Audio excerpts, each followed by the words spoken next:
En el nombre del Padre, del Hijo y del Espíritu Santo. Amén. Dios te salve María, llena eres de gracia, el Señor es contigo. Bendita tú eres entre todas las mujeres y bendito es el fruto de tu vientre Jesús. Santa María, Madre de Dios, ruega por nosotros pecadores, ahora y en la hora de nuestra muerte. Amén. Gloria al Padre, al Hijo y al Espíritu Santo, como era en el principio, ahora y siempre, por los siglos de los siglos. Amén. San Ignacio de Loyola, ruega por nosotros. En el nombre del Padre, del Hijo y del Espíritu Santo. Amén.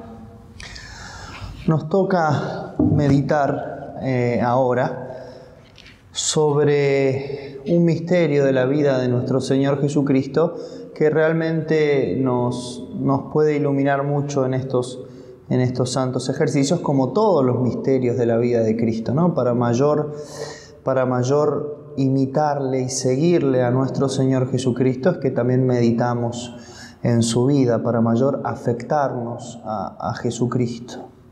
Y la meditación que vamos a tratar en este momento será sobre la expulsión de los mercaderes en el templo. San Ignacio la trae en el número 277. Y la historia la vamos a tomar de Juan 2, del 13 al 25, ¿no? También pueden usar el texto de Marcos 11, del 15 al 19, o Lucas 19, del 45 al 48, o Mateo 21, del 12 al 13. Les dejo aquí en el video los pasajes para que cada uno medite esta contemplación, esta meditación del mejor modo, con el texto que más le convenga. Yo seguiré la historia de Juan. Entonces, siempre para hacer una meditación comenzamos con la oración preparatoria, que todas mis intenciones, operaciones y acciones estén ordenadas al servicio de su divina majestad, ¿no? Y la historia, entonces, leemos. Se acercaba la Pascua de los judíos. Jesús subió a Jerusalén y encontró en el templo a los vendedores de bueyes, ovejas y palomas y a los cambistas sentados delante de su mesa. Hizo un látigo de cuerdas y los echó a todos del templo junto con sus ovejas y sus bueyes. Desparramó las monedas de los cambistas, derribó sus mesas y dijo a los vendedores de palomas: saquen esto de aquí y no hagan de la casa de mi Padre una casa de comercio. Y sus discípulos recordaron las palabras de la Escritura: el celo por tu casa me consume. Luego sigue la conversación con los judíos. Entonces los judíos le preguntaron: ¿qué signos nos das para obrar así? Jesús le respondió: destruyan este templo y en 3 días lo volveré a levantar. Los judíos le dijeron: han sido necesarios 46 años para construir este templo y tú lo vas a levantar en 3 días. Pero él se refería al templo de su cuerpo. Por eso, cuando resucitó Jesús, sus discípulos recordaron que él había dicho esto y creyeron en la Escritura y en la palabra que había pronunciado. Y sigue el Evangelio. Mientras estaba en Jerusalén durante la fiesta de Pascua, muchos creyeron en su nombre al ver los signos que realizaba, pero Jesús no se fiaba de ellos porque los conocía a todos y no necesitaba que lo informaran acerca de nadie. Él sabía lo que hay en el interior del hombre. Entonces, esta es la historia que vamos a contemplar, a meditar. La composición del lugar, podemos ver el atrio de los gentiles, ¿no?, que era el más amplio, accesible a todo el mundo, ¿no?, con sus pórticos y galerías. Podemos ver los animales y las mesas derribadas, ver monedas que corren por todas partes. Es importante situarnos, ¿no?, poner cómo sería todo en ese momento, en ese lugar, para centralizar más también nuestra oración. La petición que vamos a pedir va a ser un conocimiento interno del Señor, que por mí se hizo hombre, para que más le ame y le siga, ¿no? Tenemos que entrar en el corazón de Cristo, conocer su santo celo, su santa ira. Ciertamente es poco habitual, quizás, por así decirlo, ver esta escena de nuestro Señor Jesucristo derribando mesas.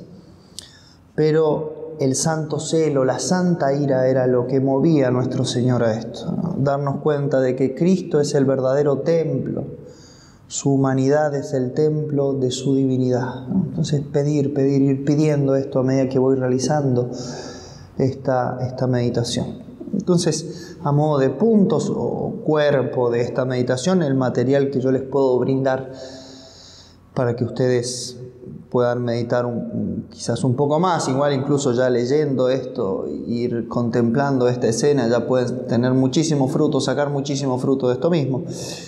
Pero podemos ver algunos aspectos, ¿no? En primer lugar, la casa de Dios está convertida en un mercado, ¿no? Y eso es lo que ocurre en este pasaje. Podemos ver este patio de los gentiles con una capacidad para unas 140.000 personas. Era una cosa realmente grande, impresionante. Y estaba convertido verdaderamente en un mercado público, ¿no? Podemos pensar, incluso hacer una aplicación de sentidos, escuchando todo el griterío que habría en el templo en ese momento, los vendedores tratando de vender sus productos, sus animales, lo que tiene que haber sido todo eso, ¿no? Las discusiones en las mesas de los cambistas que estaban allí, los sonidos de los animales, ¿no? Y esto en un templo, un gran templo, ¿no? El templo más importante. En los días de Pascua, la muchedumbre de peregrinos ofrecía oblaciones y limosnas. Para estas últimas era necesario muchas veces cambiar un dinero por otro, o para los rescates rituales había que cambiar monedas griegas y romanas por las de Judá, que eran las únicas permitidas, por eso estaban las mesas de los cambistas.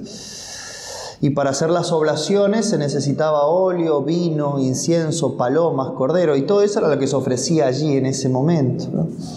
Los sacerdotes del templo permitían que se vendiera en el atrio de los gentiles para comodidad de los peregrinos y para aumentar los recursos del santuario, ¿no? Y las palomas eran el sacrificio de los pobres, se vendían a veces por precios de 1 denario de oro, o sea, el valor de 25 veces el jornal de un obrero, ¿no? Los cambistas cobraban intereses exorbitantes, ¿no? Entonces ese era el ambiente que se respiraba en el templo en ese momento.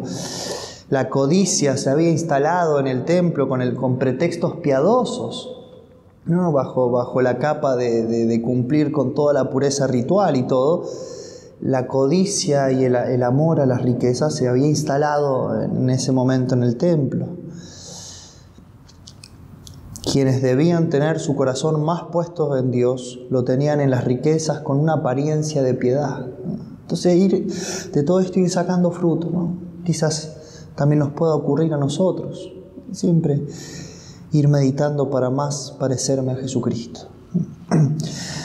En la teoría, ¿no? En las letras de la ley, estaba absolutamente prohibido esto. Dice, no se ha de subir al templo con bastón o llevando sandalias o la bolsa, ni aún el polvo de los pies. No se debe pasar por el templo como un atajo para ahorrar el camino, prescribía el Talmud.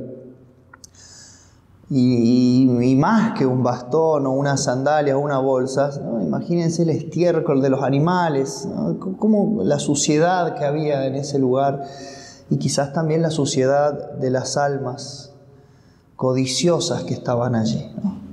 Entonces, en ese contexto es en el que nuestro Señor se encuentra. Entonces, el segundo punto, Jesús entra en el templo, ¿no?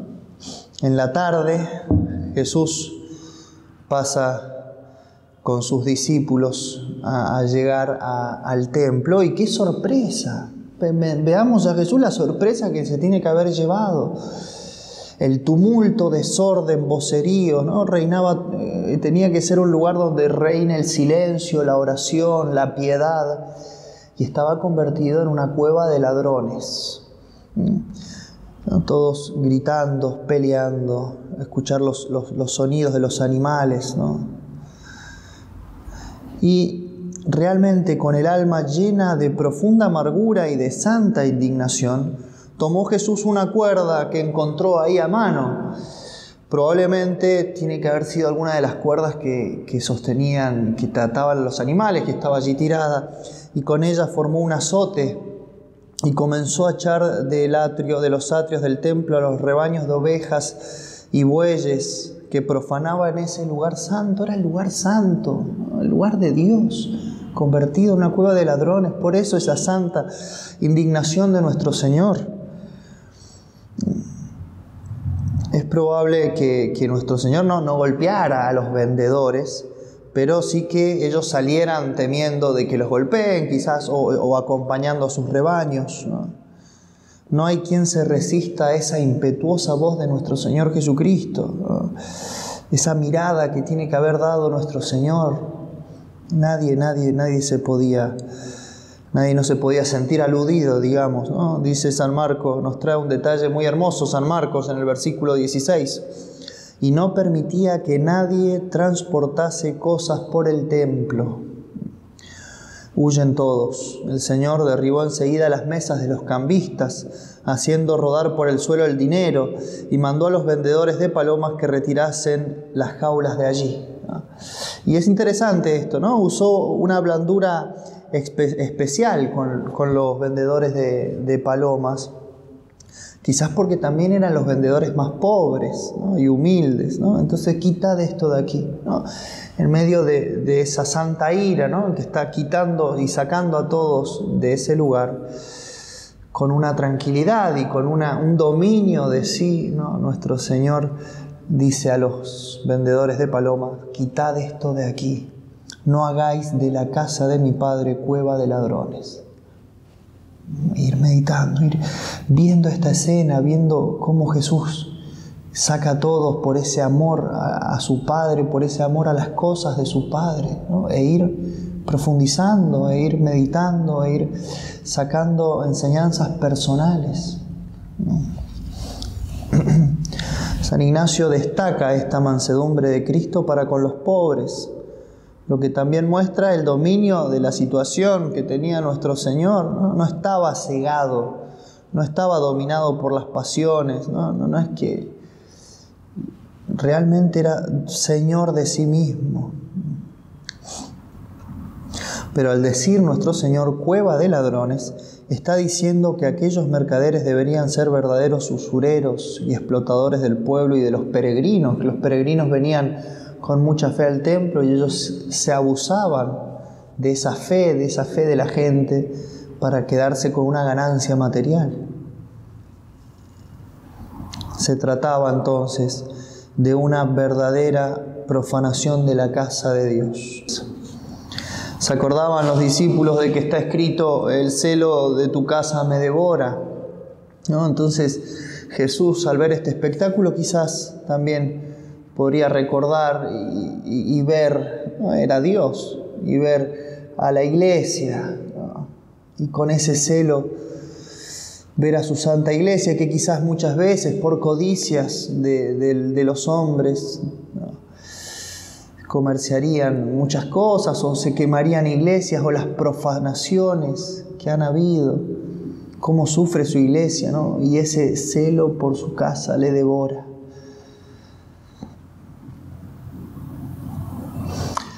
El celo de tu casa me devora. Y finalmente Jesús, podríamos decir, tuvo una controversia con los discípulos. Entonces, en primer lugar, podemos contemplar y ver todo ese contexto en el cual estaba el templo en ese momento, antes de que llegue nuestro Señor, todos los animales, los cambistas, toda esa situación. Luego, cuando llega nuestro Señor y se encuentra con todo esto, ¿no? Y esa tristeza que le amargó el corazón y que le generó esa santa ira por las cosas de Dios, por las cosas de su Padre, ¿no? Pero después el Evangelio sigue, como leímos al comienzo, y tuvo una controversia con los judíos, ¿no? Al percibir el estrepitoso ruido, varios sacerdotes acuden al punto para restablecer el orden, y claro, y estaban más interesados en su honra personal que en la honra de Dios, ¿no? Y le preguntaban a Jesús: ¿qué señal nos muestras de que tú haces estas cosas? ¿No? ¿Cómo osaba Jesús enfrentar así a las autoridades delante de todo el mundo, ¿no? Era como, les tocaba el orgullo, y claro que sí, estaban haciendo las cosas mal. Y nuestro Señor pone orden. ¿qué señales hace, no? ¿Quién era ese hombre? Querían una credencial, ¿no? Querían ver. La sal había perdido su sabor y ni el santo celo de Cristo bastaba para devolvérselo. Esos corazones estaban imbuidos de codicia, ¿no? Y ante esa manifestación de nuestro Señor por querer conservar de lo que debe ser sacro y que nunca debe dejar de ser sacro, ellos no se dan cuenta, ¿no? No hagáis de la casa de mi Padre, dice Jesucristo, ¿no? Y nunca Dios era llamado entre los judíos Padre de uno de modo personal, ¿no? ¿A qué judío se le hubiese ocurrido llamar el templo mi casa o la casa de mi Padre en un sentido personal? Solamente lo podía decir Jesucristo. Y es así entonces que comienza Jesús su ministerio en Jerusalén, ¿no? Yendo a la cabeza, interesándose primero por el templo, por la gloria del Padre, pero por la dureza de corazón no entendieron la corrección que les hizo nuestro Señor, ¿no?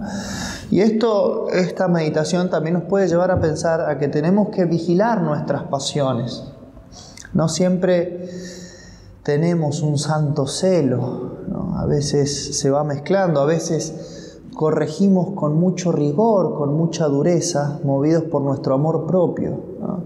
Y le ponemos la capa o decimos que es bueno por una intención santa, entonces soy rígido con los otros, soy demasiado duro, ¿no? Hay que corregir, y claro que sí. Pero a veces me mueve más mi amor propio que el amor de Dios. Y eso es lo más importante, ¿no? Hay muchos que justifican sus excesos, su proceder violento, su falta de comprensión, no saber comprender a veces a los demás bajo una capa de falso celo, ¿no?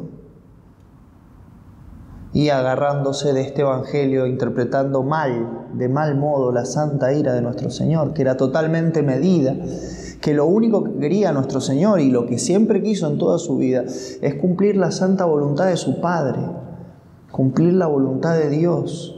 Eso era lo único que movía a nuestro Señor. Por eso hizo esto, por amor a la voluntad de Dios. Y eso es lo que me tiene que mover en mi vida a mí. El celo por tu casa me devora, el celo por cumplir la voluntad de Dios, porque la voluntad de Dios realmente se cumpla en mi vida.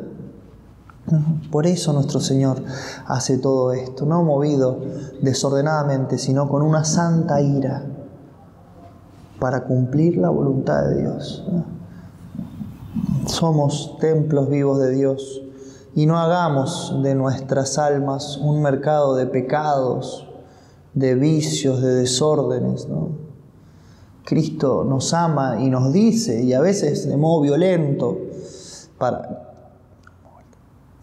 el último párrafo. Nosotros somos templos vivos de Dios, y no hagamos de nuestras almas un mercado de pecado, de vicios, de desórdenes, ¿no? Cuando está así, nuestro Señor nos dice, sacad esto de aquí, no hagáis, ¿no?, de la casa de mi Padre una cueva de ladrones. Cristo nos quiere purificar. Nosotros mismos también somos templos de Dios y nos quiere purificar. Muchas veces entra violentamente, haciendo ruido, ¿no?, como dice San Ignacio en las reglas de discernimiento. Como en el templo, entra así de modo brusco, quizás, para que reaccionemos, para que cambiemos de vida, ¿no? Entonces reconozcamos con humildad las obras de Dios, ¿no?, sin pedir ninguna señal como hicieron los judíos, sino reconozcamos cuando Dios toca en mi alma, cuando Jesucristo, que me quiere transformar, me quiere convertir, para que verdaderamente busque en todo su santísima voluntad. Y terminar esta meditación con un coloquio, recordando siempre que es lo más importante, ese hablar con Dios, como un amigo habla con su amigo. Hablar a Dios, contarle, expresarle todo lo que necesite, pero escuchar a Dios. Escuchar a ver qué me dice, cómo me quiere iluminar para que más imite y más siga a su Hijo. Ave María Purísima, sin pecado concebida.